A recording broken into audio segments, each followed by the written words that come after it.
p.m, 7 nights a week. Join us.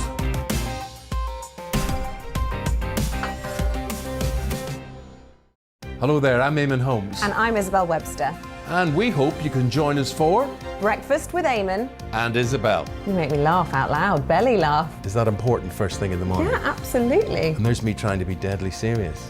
News is a serious business. Yeah, I have to rein you in sometimes. Well, it doesn't stop us laughing at it. It doesn't stop us having an opinion on what's going on. Yeah. And it certainly will not stop us reflecting what you think. Weekdays from 6 to 9:30 on GB News. I'm Dan Wootton. Join me Monday to Thursday from 9 to 11 for the feistiest and most fun news debate on TV, where free speech reigns. I'll bring you a sharp take on the day's biggest stories, bombshell newsmaker interviews, and A-list guests. And I guarantee you, no spin, no bias, no censorship, and no reason to go to bed. That's Dan Wootton tonight, Monday to Thursdays from 9 on GB News.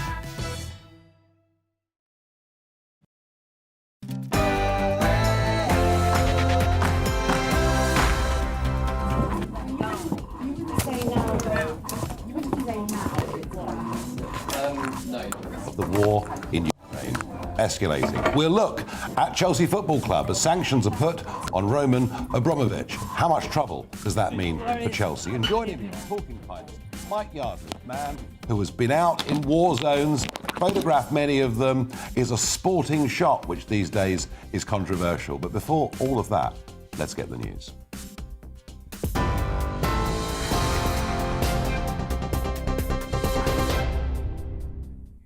Thank you. Good evening. I'm Miranda Shunker in the GB newsroom. Officials in the Ukrainian city of Mariupol say Russia is continuing its attacks, making it impossible for civilians to leave. The Ukrainian military has released this video, which it says shows the aftermath of an assault on a residential area in the city. 400,000 people now have been without power or water for more than a week, and several attempts to set up a humanitarian corridor have failed. Yesterday, an airstrike on a maternity hospital in the city left 3 people dead, including a child, and at least 17 wounded. A spokesperson for the Ukrainian president says Russia has changed its tactics and is now targeting civilians. Well, as Ukrainians continue to flee the country, a group of 20 children suffering with chronic illnesses and cancer, along with their 50 family members, have crossed into Poland. Paramedics carried them into a hospital carriage of a train equipped with stretchers and medical supplies heading to the border. They are just a few of the 1.4 million people to have entered Poland from Ukraine since the invasion began. Well, the Home Secretary says Ukrainian refugees with passports can now apply online to come to the UK. It means application centres in Europe can focus on helping those who don't have passports, and comes after the Ukrainian ambassador to the UK called on Britain to ditch the bureaucratic red tape. Priti Patel told the Commons she's streamlining the approach to help those fleeing the conflict. The French president says it's unrealistic to engage in negotiations for Ukraine to join the EU whilst the country is at war. Emmanuel Macron made the comments as France hosts a 2-day summit for European leaders to discuss Russia's invasion. Dutch Prime Minister Mark Rutte shared the French president's view, saying there's no fast-track procedure for EU membership. Sports Minister Nadine Dorries says Roman Abramovich must not benefit if Chelsea Football Club is sold. The Russian billionaire was added to the UK sanctions list today. Described as a pro-Kremlin oligarch, the Chelsea owner has been hit with an asset freeze and a travel ban. The government has issued a special licence to enable Chelsea Football Club to continue to play its fixtures and fulfil its obligations for the rest of the season. Boris Johnson says as long as President Putin continues the invasion, the sanctions will increase. I think when you look at what is happening in Ukraine and you look at the casual rejection of every norm of civilized behavior in bombing a maternity hospital, I think people in this country can see that people connected to the Putin regime need to be sanctioned, and that's what we're doing. Well, you're up to date on TV, online and DAB Plus radio. This is GB News. Now it's back to Farage.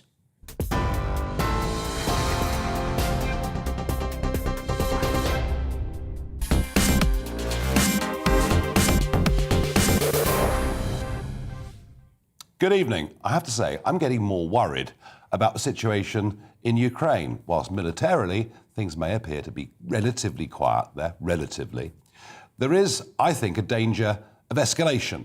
It could happen by accident or it could happen by design. But certainly, there's a ratcheting up on both sides in terms of the language being used. Now, bio-warfare labs have been talked about quite a lot over the course of the last few days. Speculation as to whether they're funded by American taxpayers. And I can understand why in America particularly, that's a story after Wuhan and the attempt to cover everything up.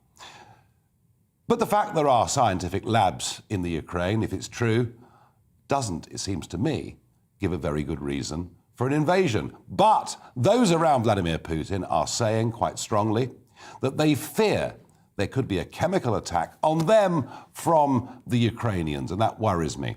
Is this a pretext, potentially, for a possible use of chemical weapons by the Russians? I don't know, but it worries me. And indeed, the Prime Minister, Boris Johnson, this afternoon, saying that he was worried about this too. Liz Truss today says very clearly, war crimes are being committed. So it's strong language on both sides. Boris Johnson, as I said already, concerned about a possible use of chemical weapons. Would this be a red line for NATO and the West? Well, probably not, because Obama, famously when he was president, drew a red line in Syria on the use of any chemical weapons, and nothing much happened. But I just get this feeling. There's a ratcheting up on both sides. I don't see anybody, any global leader, genuinely attempting to be a peace broker. And I guess really it's the Chinese president above all that has the real power here, but doesn't appear to want to really use it. Let's hope my concerns are false. Let's hope my concerns are wrong. Let me ask you, what do you think? Do you think there's a risk of this war escalating? Give me your thoughts, please. Farage at GBNews.uk. Now, the announcement came this morning of another list of names of Russians, UK-based Russians, who are being sanctioned. And it included the name of Roman Abramovich. Now, the reason that's been given is that he has ties to Vladimir Putin. He himself rejects that. Either way, I'm beginning to ask myself a question. What are we trying to do? I guess what we're doing is we're trying to turn the rich Russian oligarchs against President Putin. That's the game, I think, that the government are engaged in. And yet, is it right to effectively seize people's assets without any form, any sense of due process? And will it really turn Russians against Vladimir Putin? I'm concerned about the way in which this is being done. And of course, it includes Chelsea Football Club. Now, you know, Abramovich has owned Chelsea since 2003. They've won about 20 major titles in that time.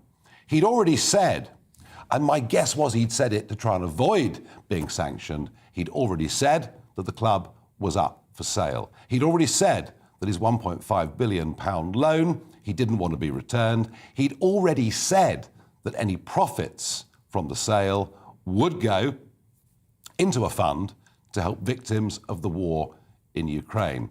But nevertheless, they've gone ahead, plunging Chelsea into chaos. Their main shirt sponsor, 3, pulled out of sponsorship a couple of hours ago, and Chelsea will be kicking off in about 20 minutes. Rumoured that one of the staff has been to a well-known sports store trying to find 11 blue football sweaters unbranded for them to wear. What are the implications of all of this? What does it mean for the sale of Chelsea? Will it go ahead? Surely a government can't negotiate the sale of a football club. Well, I'm joined by the former chairman of Millwall FC, Theo Paphitis. Theo, good evening. Well, I was hoping to be... There he is. Theo, can you hear me? Theo, I mean, this... I don't know whether you're surprised by this move. You know, my question was, where's the due process? But it's happened anyway, hasn't it? Well, hold on, Nigel. Hold on. Remember why they're doing this. There's no due process about moving into Ukraine and bombing innocent civilians. So please don't give me any there is no due process in Russia. So let's push that one out the window and stop getting wound up about it. Fact is, the government, which, as you know, I'm not a massive fan of, have got few weapons in their armory in regards to this situation. And one of those is sanctions. It's the biggest one. And a huge amount of sanctions have been put on. And you're absolutely right in what you're saying. They're trying to put as much pressure on Russia to force some form of change, whether it's a change in regime or a change in leader. Because, as you started off saying at the beginning, you don't know where this is going to move to. And it could escalate to levels that are unimaginable, that none of us want to be even thinking about. Furthermore, the situation is NATO and the rest of the West don't really want to get into a war to create that escalation where it becomes Russia against the West. So sanctions are important, and oligarchs that have got influence over their president are definitely fair game. OK, I take the point you're making, and we have put, very severe sanctions and restrictions on Russian banks and many other big economic activities. I guess my question, Theo, was, Abramovich is very, very high profile. If this turns into an attempt to punish every well-off Russian in London, I just sort of ask about any sense of equity. That's all.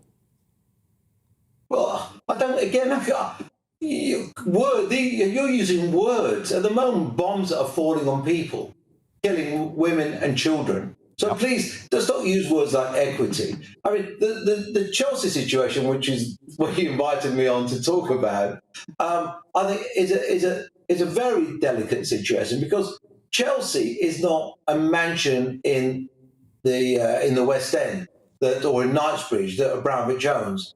Chelsea is a British institution. And whether you're a Chelsea fan or you don't like Chelsea, the fact is they're one of the most successful football clubs in the country, certainly in the last 20 years.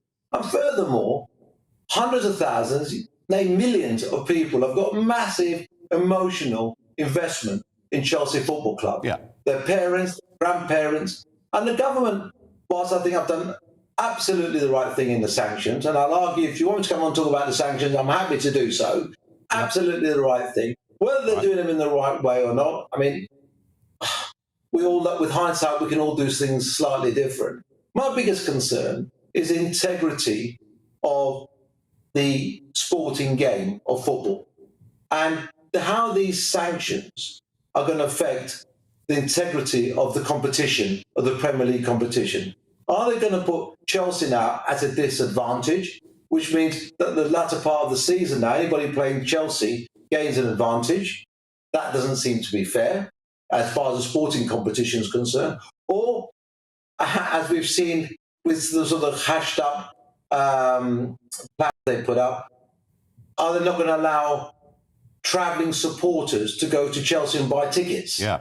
Which means Chelsea get an advantage. You imagine a London derby with just Chelsea fans in. I mean, that doesn't quite work for me. I think the government have got to go back now, look at these licences, and they've got to protect the integrity of the competition. Chelsea Football Club, like them or not, is not a building. It's a living, breathing business with millions of people emotionally attached and thousands working for it, being paid by it. And the competition involves most of the country, to be perfectly frank with you. So they've got to make sure they protect the integrity of the game. Yeah, I mean, one of the problems, I guess, one of the practical problems is there are players whose contracts are ending and, the end of the season is in sight. They can't conduct any transfers. So all of that is going to be very difficult for them. But what about the sale of the club? What about the sale of the club thing? Go on.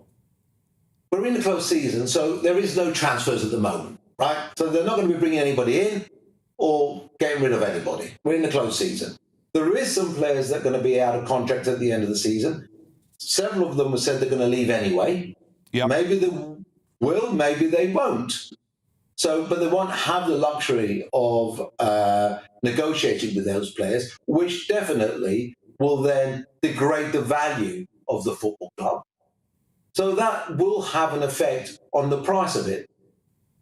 Yes, I mean, I guess it will. And we've heard about some Americans, a couple of American consortiums lining up to potentially buy it. There's been rumours of British businessman Nick Candy trying to put together a consortium as well. So there's certainly interest out there in buying it. Given that it's now under sanctions, is this a deal that the government would conduct? That's a very good question. And I spoke to Nick only a couple of hours ago, actually. Send you his regards, Nigel. And Nick is still quite keen, and the people he's working with are quite keen. The deal's not going to happen overnight. I mean, at the end of the day, however long it takes to do the deal, whether it's weeks or months, it's still going to be approved by the Premier League. Yeah. And now the government have got to approve it as well. And I'm not sure, Nigel, whether the government can sell Chelsea Football Club without Roman Abramovich's permission. I know they've seized the assets, but can they actually sell it? So there's a question for you. It's a good question, and I just don't know the answer to it. I just don't know. It seems they've got the power to do more or less whatever they like. Well, we don't know. As you know, the bill only went through Parliament yesterday or the day before yesterday. I can't remember, but it's a brand new bill. And historically, by the way, I'm knowledgeable of one particular event, which is a property that was owned by a certain gentleman in the Middle East that is no longer with us because there was a coup in his country. And that was a long time. So they sanctioned him and took a property from him that could have been 15 years ago. They haven't sold it. This Treasury and the Crown still has that property and looks after that property. So there would have been a reason for that. Now, obviously, this is a new bill that's come into effect. So hopefully, if there was any flaws in previous legislation, that now might not be a problem anymore. Who knows? But the fact is, Chelsea Football Club have got to be allowed to play as normally as possible for the integrity of the Premier League and football. And the government got to take that on board. This is a living, breathing business. And a lot of people are emotionally invested, and they're a national institution. So you can't just say, we're going to sanction, I sort of think about £20,000 for them to travel to away games. I mean, quite honestly, an entourage of 50, 60 people that go to Europe for Chelsea, I mean, you wouldn't get changed up £100,000. Yeah. Unless they're all going to go on the bus. Yeah, I think we're going to have to quite a rethink on lots of areas here, but certainly on the big question of a sale. We're all in the dark on this. Theo, thank you very much indeed for joining us and talking about this evening. That was Theo Kafitas, and of course you know him, don't you? You know him from television programmes. You know him for his really successful chain. I mean, he's one of the great high street giants, but he's a former chairman of Millwall Football Club too. In a minute, we'll talk more about what is actually going on in Ukraine and whether there is a danger, as I'm beginning to fear, of escalation.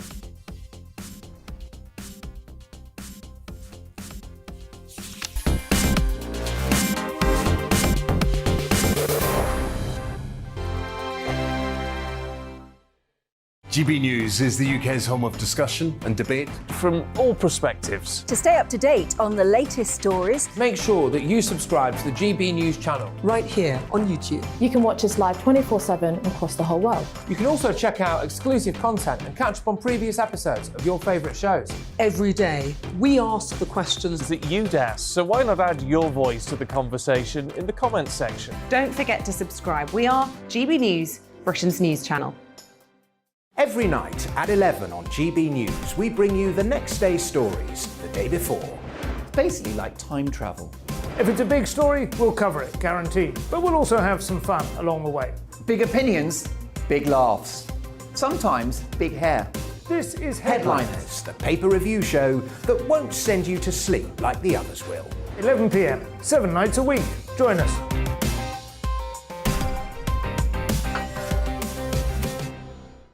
Hello there, I'm Eamon Holmes. And I'm Isabel Webster. And we hope you can join us for Breakfast with Eamon. And Isabel. You make me laugh out loud, belly laugh. Is that important first thing in the morning? Yeah, absolutely. And there's me trying to be deadly serious. News is a serious business. Yeah, I have to rein you in sometimes. Well, it doesn't stop us laughing at it. It doesn't stop us having an opinion on what's going on. Yeah. And it certainly will not stop us reflecting what you think. Weekdays from 6 to 9:30 on GB News. I'm Dan Wootton. Join me Monday to Thursday from 9 to 11 for the feistiest and most fun news debate on TV, where free speech reigns. I'll bring you a sharp take on the day's biggest stories, bombshell newsmaker interviews, and A-list guests. And I guarantee you, no spin, no bias, no censorship, and no reason to go to bed. That's Dan Wootton tonight, Monday to Thursdays from 9 on GB News.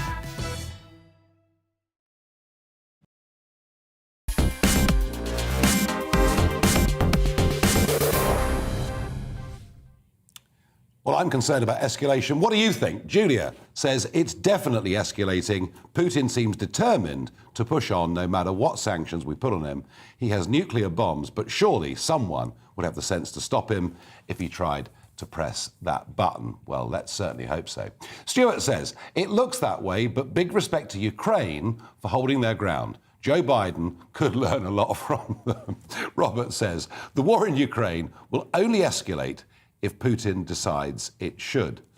I'm not sure. I think escalation comes on both sides, to be frank. Anthony says they carried out a chemical attack in the UK. I'm quite sure they're not bothered about doing it in Ukraine. And finally, David says, we, the West, have far more to lose than the East, so the government needs to be careful what they hand over, which leads me very neatly on to introducing Mark White, our Home Affairs and Security Editor. Mark, before the conflict, we had a situation where we were training Ukrainians and we were also sending equipment over to Ukrainians, some of which, particularly anti-tank equipment, and we'll come back to that, but appears to be highly effective. But we are now ratcheting up in terms of what we're sending them during a conflict. Yes, that's right. I mean, Ben Wallace, the Defence Secretary, is now considering sending a system called Starstreak, which is an anti-air defence system. It is probably one of the most powerful portable air defence systems that's out there. It can go 4 times the speed of sound. It can travel 4 miles up.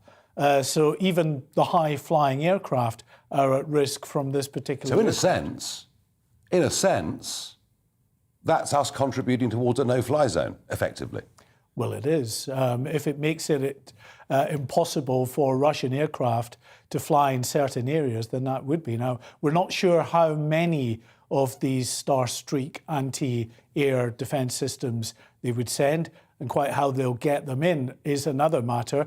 Clearly, Russia has warned about lethal aid going in, which will, of course, be used directly against its forces. So there's no doubt it is an escalation. The training of the Ukrainian forces in the years before Russia went in, that's one thing. 22,000 Ukrainian members of the Ukrainian armed forces trained in the use of these NLAW anti-tank missiles. Which appear to be amazingly effective. Well, they are incredibly effective. We've seen the images come out, and we've had all kinds of claims from the Ukrainian authorities that they have destroyed 335 tanks, more than 1,000 armoured vehicles, and taken down dozens of aircraft. Now, we have no way of independently verifying this. Quite. However, the MOD in the UK and other Western defence intelligence services have done their own assessments. They've got clearly assets on the ground, satellite imagery, and they say that Russia has sustained very significant losses.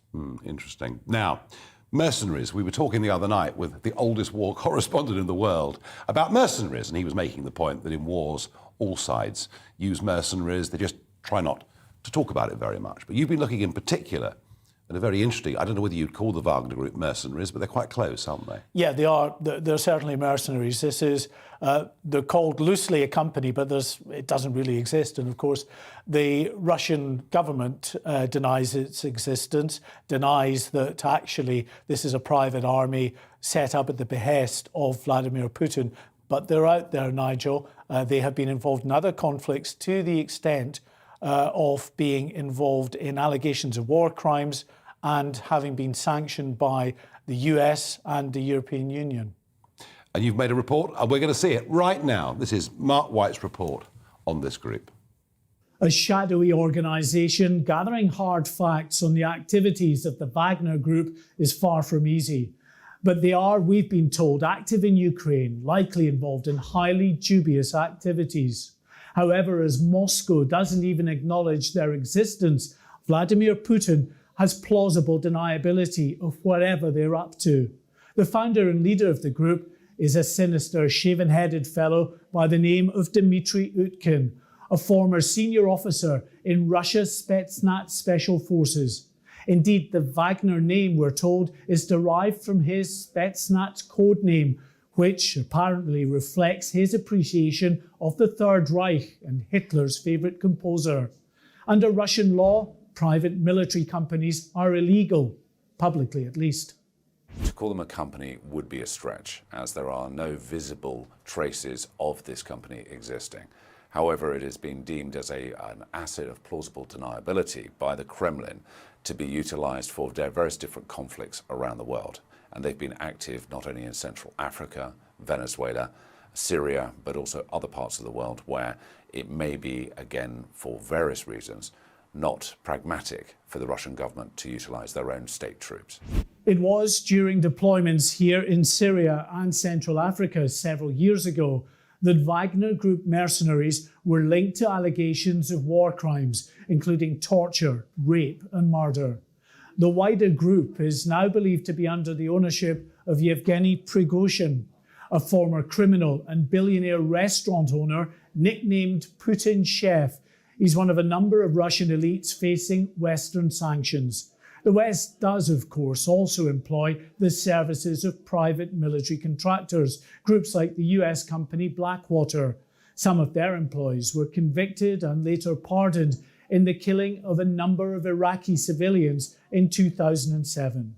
But Western contractors are at least regulated, and there's official oversight of their activities, unlike their Russian counterparts. We've used private security companies to guard diplomats. We use them in Iraq, we the West that is, use them in Iraq, but mostly for non-military operations. The ones we're talking about here, that doesn't apply to. They're a different breed, if you like, and they're operating under different conditions. Whether they're accountable to the local military commanders on the ground or whether they're working back to some organisation in Moscow or elsewhere, I honestly don't know. But the reality is that in no way are they accountable in the same way that we in the West make our private companies accountable. So are Wagner Group mercenaries now actively hunting Ukraine's leadership, including President Zelensky? Some with knowledge of their activities certainly believe so. From what we understand in Ukraine right now, there is a kill team that are undertaking potential assassinations against key persons, including obviously Zelensky, that are very vocal in the charge for both morale for Ukrainian people, but also for the international community. Whether their mission actually includes a leadership assassination command, defence and security analysts have told us they will certainly be involved in sabotage, false flag operations, and the likely interrogation and torture of captured Ukrainians, the kind of dirty jobs Vladimir Putin might want to publicly distance himself from. Well, that was Mark White, and making the point that all sides use mercenaries in times of war. Now, a bit of an update on the refugee situation. We've been covering night after night this week the numbers coming into Poland, Hungary and elsewhere, and actually how amazingly well those countries have coped. There has been huge criticism coming for the British government within this country, mostly from the opposition, but some from within the Conservative Party saying we're way too slow. I did speculate last night this may be more about the not fit for purpose Home Office than it is the Home Secretary. She made a statement to the House of Commons this morning saying, "From Tuesday next week, I can announce that Ukrainians with passports will no longer need to go to a visa application centre to give their biometrics before they come to the UK. Instead, once their application has been considered and appropriate checks completed, they will receive direct notification they're eligible for the scheme and can come to the UK, and then they can do the in-person biometrics once they're here." So this is a streamlining of the refugee procedure. Now, I've been talking through this programme about escalation and my concerns about it, and joining me to discuss this is Colonel John Hughes Wilson. And John, we've spoken before about this. You've advised NATO on many things in the past. I know you're on the phone, but tell me. I'm on the phone, yes. Good evening. Am I wrong to be concerned at what I see as a ratcheting up of language and indeed of kit? No, you're absolutely 100% right, because in war, whenever there is a problem and a plan breaks down, there is an automatic ratchet effect. And I'll give you one very quick example, if I may. When we went to war in 1939-40, the Air Ministry and the Air Minister said, we can't bomb this target, you'll be asking me to bomb private property next. And yet by 1945, the British and the Americans are having all-out attacks, indiscriminate attacks on cities and civilians. And that's the ratchet effect of war. Yes, well, then you're crossing a big, big Rubicon. Yeah, and John, it's an impossible question for you to answer, but I'm going to try. There doesn't seem to be any sense of a peace broker right at the moment. Doesn't seem to be any sense, to me anyway, of a quick resolution. Do you fear this is going to get worse in the next few weeks?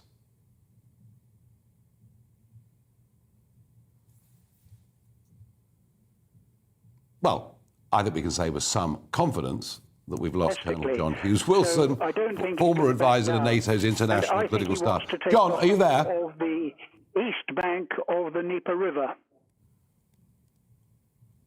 I missed that. I lost that. John, thank you for joining us this evening on GB News. We better move on, I think. Now, I talked earlier about sanctions being put on people who were seen to be friends, associates, colleagues of Vladimir Putin. And I asked whether it was being done with due process. And Theopaphitis argued very passionately, look, there are bombs falling, there are women and children being killed, it's awful, and so this is all justified. And he said it, I thought, with great passion. He really, really meant it. But I just ask a question.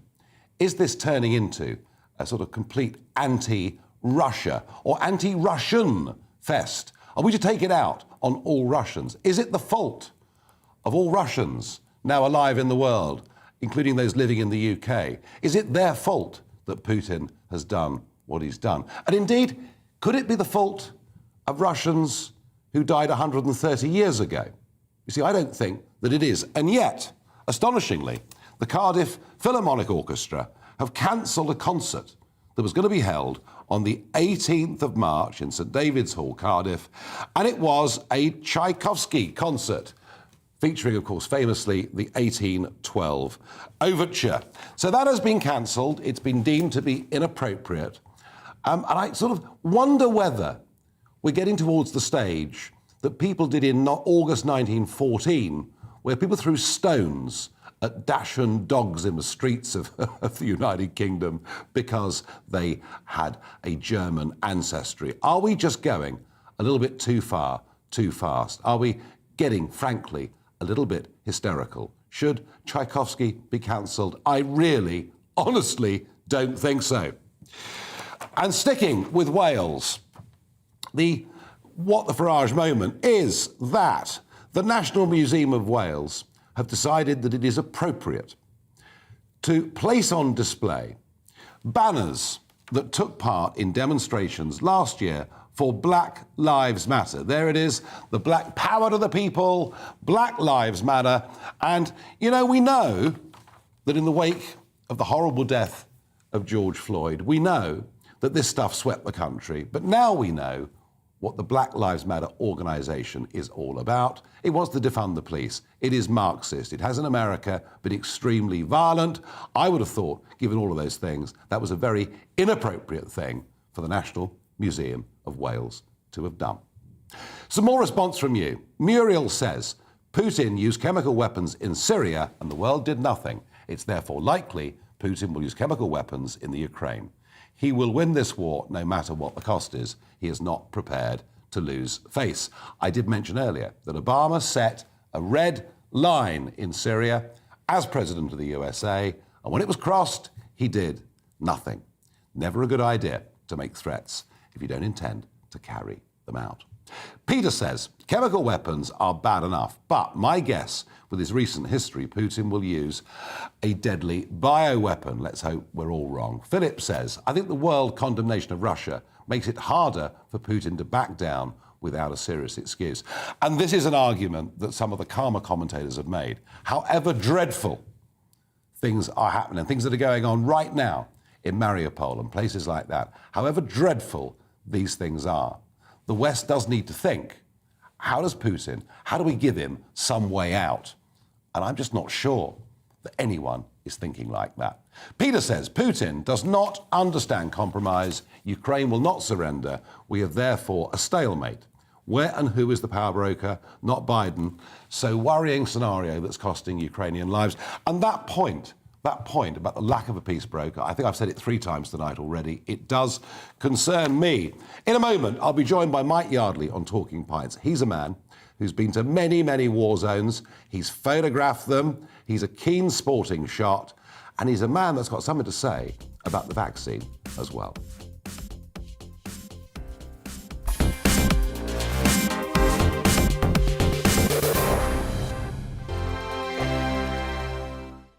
GB News is the UK's home of discussion and debate from all perspectives. To stay up to date on the latest stories, make sure that you subscribe to the GB News channel right here on YouTube. You can watch us live 24/7 across the whole world. You can also check out exclusive content and catch up on previous episodes of your favourite shows.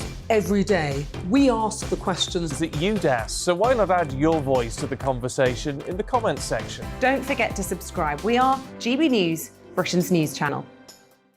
Every night at 11 on GB News, we bring you the next day's stories the day before. It's basically like time travel. If it's a big story, we'll cover it, guaranteed. But we'll also have some fun along the way. Big opinions, big laughs. Sometimes big hair. This is Headliners, the paper review show that won't send you to sleep like the others will. 11 p.m, 7 nights a week. Join us.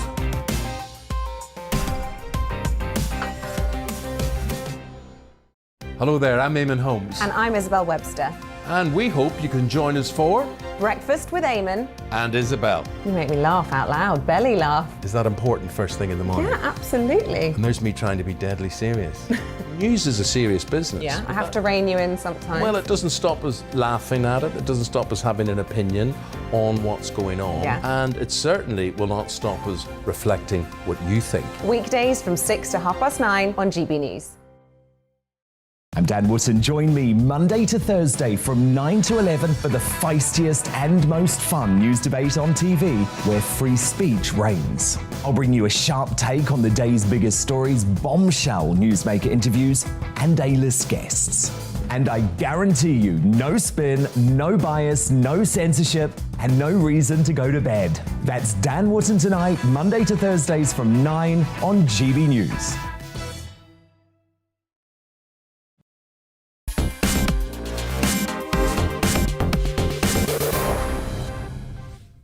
It's that time of day, thank goodness. It's Talking Pints. I'm here with photojournalist and war reporter Mike Yardley, who's been out to Afghanistan, Syria, Lebanon. He's also a very keen sporting shot. Let's see him in action. We're on a clay pigeon shooting range, and you may be asking, why is that relevant to the project? Well, because to shoot a clay pigeon, you've got to shoot ahead of the target to hit it. Well, there we go. Mike Yardley, welcome to Talking Pints. Well, I think it's fashionable to say thank you for having me, but it's great to well, it's very good to see you here. And we will get to shooting. And I shoot a little bit, and I'm aware of just how difficult it is to even say that these days. The sort of anti-gun feeling is very, very strong. Mike, let's talk a bit about your career. You've been in the army, you've been a photojournalist, you've been to some of the most horrendous war zones of the 1980s and the 1990s. How does this situation in Ukraine look to you? all of this is coloured a bit from my own personal experience. As a small kid, I was in the States during the Cuban Missile Crisis. I saw the TV ads, in case of nuclear attack. I was a young officer on the border with East Germany. And, one day when I was duty officer, I thought the balloon was going up. In fact, it wasn't. But I think of all this stuff within that context. I think what's happening in Ukraine is very sad. I helped Solidarity with their struggle in Poland. I smuggled ink to the printing presses in Gdansk. And that must have been a fascinating period. Oh, fascinating, absolutely. And, Russian tanks, no thanks, the badges that people had. And Walesa, this extraordinary figure. Unbelievable, yeah. Almost came from nowhere. Yeah, proper popular politics, people power, on an extraordinary scale, but not quite as we saw it on the Western media. I mean, there were quite a few socialists within that Solidarity movement, a lot of unionists. It wasn't quite what the British and Western media were telling us, and which was convenient to maybe Thatcher at the time or whoever. And I always feel that with the news, having reported on news and having actually been at these places and had foreign news networks trying to sex up their coverage sometimes. I'm always very aware of that. I never quite believe... Do you mean that President Zelensky may not be the second coming? Yeah, he may not be the second coming. Quite. We obviously feel great sympathy. And a Ukrainian, a very intelligent Ukrainian lady who's a professor in the UK was telling me the other day that we're not doing the Ukraine any favours by having, this mono news. Zelensky hero, Putin bad. There are subtleties which we should discuss. Subtleties about the eastern regions and stuff like this. That said, I've been fighting off all sorts of people who appear to be Russian assets online, and that's another deal too. I mean, we are manipulated. We're manipulated by all sides in war. Yeah. I mean, look, Ukraine is a very corrupt country with all sorts of problems, but I suppose my feeling is that what Putin has ultimately done is to invoke, flawed though it is, to go into a sovereign territory, and that is at the heart of the problem to me. It is appalling. Brutal Russian forces are attacking innocent Ukrainian citizens. There are some grey areas. There's some interesting old history, which doesn't get discussed really on the 10 o'clock news, and we ought to discuss that. We ought to think about it. And of course, Ukraine had lots of problems before this started. It's not an advanced, democracy as we are. It's a democracy, but it's a democracy that's got lots of issues and problems. Yeah, no, absolutely. And all of that sort of stuff. But meantime, it worries me that I see a very different sort of deal going on social media, for example, than I do on the news. Now, some of the social media veers to extremes, but the reason that it veers to extremes, I suspect, and I did have 70-odd thousand people following me, now it's about 65,000 because I spoke up about it, is because people, I think they don't like to feel controlled. And when they feel controlled, perhaps they veer towards extremes in despair or whatever. That is a problem that we face. Now, in your days, going out to all these Lebanon and places that must have been hellholes at the time, and kidnap risk and... Well, I got seized in Beirut. I was working for Time as a snapper, Time, the American magazine, and I was going down, I think it was Al Hamra, and suddenly I had all these AK muzzles pointing in my head, and somebody saying, Americani, Americani, are you American or American? I saying, la, Inglesi. And so this went on. And a guy said, are you English? And I said, yeah, I'm English. And he said, I was a student in London. Are you from the Times? And I said, no. And he said, my friends want to take you away. And they did take me away. And very luckily, I got taken to another place, to some sort of, I don't think you'd call it a safe house, but it was a tragic situation because there was an elderly Jewish man in this suburban part of Beirut crying on the pavement because they were ransacking his house. I then went into the house, and the younger guys, I think, wanted to do me in. The picture, you may have shown it, I don't know. And somehow I managed to talk my way out of it. And I said to this guy, what's going to happen to you? He said, I'm going to get killed soon. I mean, that's the sort of reality you face. Afghanistan, by the way, compared to Lebanon, was quite good fun. I mean, I went in there, you do stupid stuff when you're young. I went in 3 times across the border clandestinely to go in with a mujahideen. A friend of mine was a mujahideen commander, and he actually fell down a mountainside on the way to a mission, and I actually lowered myself down to him on a rope, reduced his dislocated knee, stuck an injection of Valium into him, amongst other things, and splintered his leg to an old Enfield rifle. We pulled him up the hill again and went in to rocket the Russian advised base. But I never carried, this is a very important point, I never carried arms against the Russians, and nor would I. I was there to report. I had friends, and when a friend got injured, I put him back together. But I'm always a little bit wary. You know, that wasn't my place. And were you guilty? I mean, were you guilty as a photographer? Were you guilty in some ways of projecting an image of what was happening in that war that you thought people ought to see? I've always been trying to pursue the cause of freedom, whether it was solidarity, whether it was Afghanistan. So I don't think I feel guilty for that. I did notice that the media love death and destruction. What they call on the news desks in London and New York, bang, bang. Have you any bang, bang? Because that's what turns them on. And I didn't generally produce bang, bang, a bit of it, but I like the human story. And not the sort of schmaltzy chocolate box human story that I sometimes see on the evening news, the real human story. So that's what I was pursuing. You talked about being a young officer on the border with East Germany, and you thought the balloon might be going up, but it wasn't. Is there a danger in Ukraine that by accident? There's a huge danger of escalation. I mean, just going back to that situation in Germany, I can remember, I'm not even sure what I'm allowed to say or not, but something coming through on a secure system, and I thought the balloon was going up. I was the duty officer, and I looked at the duty corporal who was there, and we looked at each other and thought of, oh, F. If this is it, this is it, yeah, I guess. And then the machine broke down as this was coming through. And we sort of looked at each other, and I said, well, what do we do next? And being a good British Army soldier, he applied a size 9 DMS boot to this very high-tech then piece of kit, and it burst back into life. And we discovered, in fact, it wasn't. It was just some sort of drill. But that feeling, it's like the feeling of being taken. These are feelings that not everybody has had. It's a very strange thing. I suppose a privilege to have survived them. But it shows you what can go wrong, doesn't it? Then? Oh, it does. In a situation where someone thinks something's happening and it's not, and they react in a certain way, and you could have reacted in a certain way. And here is the point as well. These are not just human systems anymore. There's a computer element, algorithms. Things can go wrong. This could get out of hand, not because of any human input, but just because something went wrong with the systems. That is frightening, and it's already escalated too far. And I think what we should be doing is more or less what we are doing. Send in the anti-tank weapons, send in the anti-aircraft weapons. No aeroplanes, don't escalate it. Sanctions can go too far. The Russian people are not our enemy. We don't want to give the impression to them. We don't want to make the mistake of Versailles in overdoing it. I think we're doing it about right. I think the balance is about right, but we may just be going over the edge. Banning Tchaikovsky next Friday. Well, that is crazy, isn't it? Cardiff. Yeah, or Dostoevsky.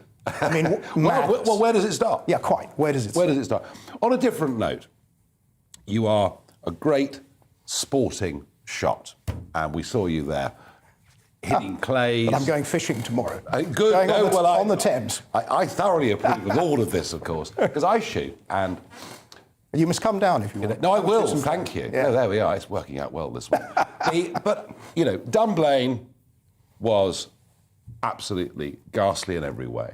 What happened in Dunblane? Dunblane was fascinating because there was a campaign to ban sporting handguns, which I think was probably covertly backed by the Labour Party and others, and we never really saw quite who was backing it. There was total blanket media coverage of it. And the poor people that were left, who were sporting shooters, felt that they were being made culpable for one evil man's actions.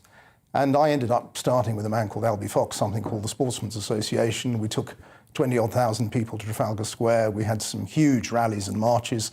Arguably, they led on then later to the countryside events that I think you probably attended. Many people did. I mean, I was taking out full-page ads in the national heavy newspapers, but it all to no effect. It all got banned. And was it the right thing to do? I don't know. When I look at it now, I have some doubts because armed crime has continued to spiral, but never really involving the weapons that, with the very, very odd exception that are privately owned. It's 99% a problem of the drug trade and enforcing the turf of drug gangsters. Yeah, I mean, let's face it, gun crime in Britain's cities went up. Quite. After the ban came in. It did, and it was a great injustice to those people. Look, Mike, I argued at the time that for the British Olympic team to have to go to Calais to practice with nuts. Firing with a handgun. Yeah. Absolutely crazy. Absolutely this nuts. could be done safely in a club environment. Yeah. But don't you feel that it's moving on now? Don't you feel that even, say, pheasant shooting, for argument's sake, which for many parts of the rural economy, is a really important part of their life for those months. I think they're salami slicing the shooting sports now. Yeah. And most of us who are involved in them are very concerned about the future. And let me just say this, because this is the real point. Shooting's great. It's a great social sport. It provides a lot of very, very positive hobby and sport to many thousands, nearly 1 million, in fact, more than 1 million people who do it. Something like, I don't know, 600,000 or 700,000 are licensed. And it's a positive. And often the media, and I had great ructions with the BBC on this, and it cost me my career as a security specialist. I had a phone call from someone who was probably number 3 in BBC News then, who said if I kept pushing this stuff, quote unquote, the phone's not going to ring so often. And that really did do me in with the BBC. Yeah, no, I mean, I think shooting's really in trouble. Yeah. There is very, very big money. I had PETA on the other day on the programme, and they want to ban everything. I mean, that's the problem. We live in a society where the big state gets ever bigger and more stuff gets banned. And meantime, the irony of this is you can work people up to ban anything if you control the media. But I think most people don't really feel that they have any power now. And this was perhaps part of that agenda where people, I mean, I know you're very into people power. I'm very into people power. I think ordinary people lack a voice, but I think in the meantime, a lot of people get manipulated. And certainly... Well, they certainly, during the pandemic, got manipulated. Indeed. And they got very, very scared about what was going on, and they got encouraged to have the vaccine. And I still believe that having those first 2 shots did do a lot of good. I do believe that it stopped serious illness, but I also believe that the side effects of this have been completely downplayed. I'm not anti-vaccine, but I am vaccine hesitant because personally I had a blood clot after AstraZeneca and a lot of other horrible symptoms. I'm still suffering them. I'm still not quite with it. I've still got a bit of brain fog. I've got dreadful tinnitus. I have a permanent headache. And there are thousands of other people like me suffering from side effects, and they can't get proper treatment. I couldn't even get to see a GP until I involved Priti Patel, who, God bless her, I'd been trying for weeks, and she got me an appointment in a few hours. I couldn't get the treatment. And I know from my Twitter feeds that there are thousands of people who are not getting noticed. People are unaware of how many people have been affected. And that's a really bad deal. There is a Pfizer report out in America, and that says 158,000 people that they've clocked have got serious side effects from the vaccine. As a percentage of all of those that were vaccinated, it's very important to emphasise that it's small. If anyone listening just goes to Google or whatever search engine and puts in AstraZeneca printout or Pfizer printout, it will take you through to the official UK government statistics. And they're showing something like 1,400 people reported dead and something over 1 million side effects. That's a lot. It is a lot, yeah. Yeah, it depends what's serious. Yes, and it depends, there are issues to how you tabulate the statistics and all the rest of it. I'm pleased that you're being looked after, but I fear there are others out there with side effects that are not. No, and come shooting. I will. And that applies to everyone. Clay shooting is great fun. It's like fishing. It is great. It's a way to escape the world and have a good time with your mates. Thank you for joining me on Talking Pipe. Cheers. Thank you.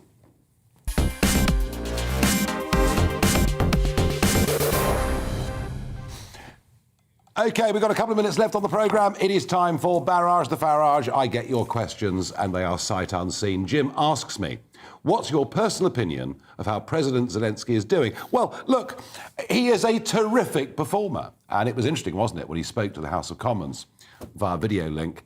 He was almost citing, wasn't he, Winston Churchill's words, post-Dunkirk 1940. I think the point that my guest Mike made was, there's a lot wrong in Ukraine, and it isn't as simple as good is v bad is. But I think he's shown a degree of courage, don't you? Oh, yes. And I think he's brilliant in front of the cameras. Yes. And, he really knows how to lead people. And I'll tell you what we lack in the UK, and I think you well know it, is leadership. This programme has said that once or twice before. Rob asks, do you think the rich and wealthy, irrelevant of tax paid, should be made to go private to reduce the NHS waiting list for the needy? Look, I don't believe in forcing people to do anything, but I do believe, and I've argued passionately for years and years and years, that people should be incentivised, if they've got the money, to go private, to leave the NHS with a reduced burden. And it was interesting, that point was made by Sir Edward Lee in the House of Commons a couple of weeks ago. I hope the government have the courage to really pick this up and run with it. Alex asks, pint of Guinness or pint of Bovril? It's a pint of Guinness. It's real Guinness. It's a pint Absolutely of real Guinness.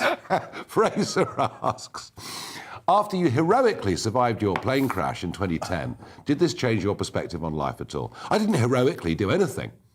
Heroic is if I saw somebody else in a plane crash or a car crash and it was on fire and I went in to get them out at huge risk to my own life. That's heroic. Being stuck in the middle of a nightmare isn't heroic. You just do your best. Did it change my perspective on life? Yeah, I think actually the truth is, in terms of my political campaign, after that moment, I couldn't care less what anybody else thought or said, especially in the European Parliament or elements of the British media. I just got going. That's the end of it. I'm back with you on Monday. Mark Stein is up next. Before all of that, let's have a look at the weather. See you on Monday. Hello, I'm Helen Roberts. The next few days are looking fairly cloudy for most of us. Quite breezy, but it will be on the mild side for the time of year, and that cloud thick enough to produce some outbreaks of rain at times. Now, at the moment, we have this area of high pressure dominating across the continent, but what it's also doing is blocking these weather fronts from making much progress. So they're sitting across the country for quite long periods of time, and tonight is no exception. That weather front remaining fairly stationary across central parts of the country, bringing thick cloud and outbreaks of rain, and that rain will occasionally be on the heavy side.